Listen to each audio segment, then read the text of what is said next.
one of the sort of, I think, issues that people get hung up on when they talk about hormone replacement therapy, especially women, right? And this is for good reason, so I'm not trying to like say it's stupid or whatever. We have been taught, medical doctors have been taught, that hormones are influencing the development of cancer. Specifically, we talk about this in breast cancer, right? ER positive, PR positive, estrogen receptor positive, progesterone receptor positive breast cancers. And you know, when I was a kid growing up, and even in my younger years of medical school, when you went in to an oncology unit, it was unlikely that you would see a young female there with a gynecologic malignancy like ovarian or uterine cancer. And now I think, you know, the percentage of females in these oncology units that are young and having reproductive malignancies is increased pretty substantially. And in my opinion, we're being told the wrong thing. We're being told that it is a woman's native estrogen or progesterone that is contributing to the growth of these cancers. And I don't really think that's the case.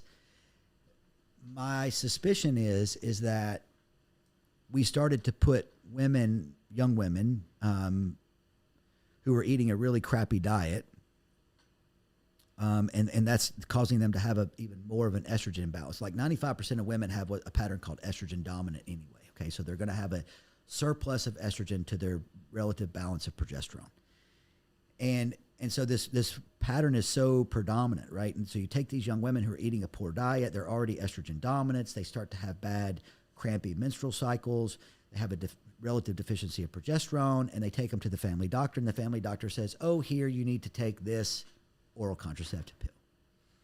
So they give them something like, I don't know, let's just make it up. Let's call it levonorgestrel. Maybe they put an IUD in, or they give them some other kind of unnative hormone. Now, this experiment was done before. It was done with a drug called Premarin. You familiar with Premarin? Nope. Okay. So we can look up Premarin. We can find out what it came from, but I won't bore you with the story. Premarin boils down to pregnant mare's urine.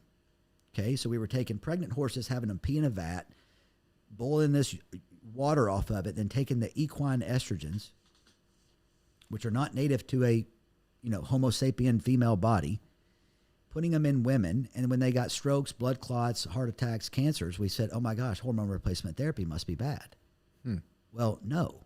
It's that hormone replacement therapy with hormones that are not native to the system causes bad problems.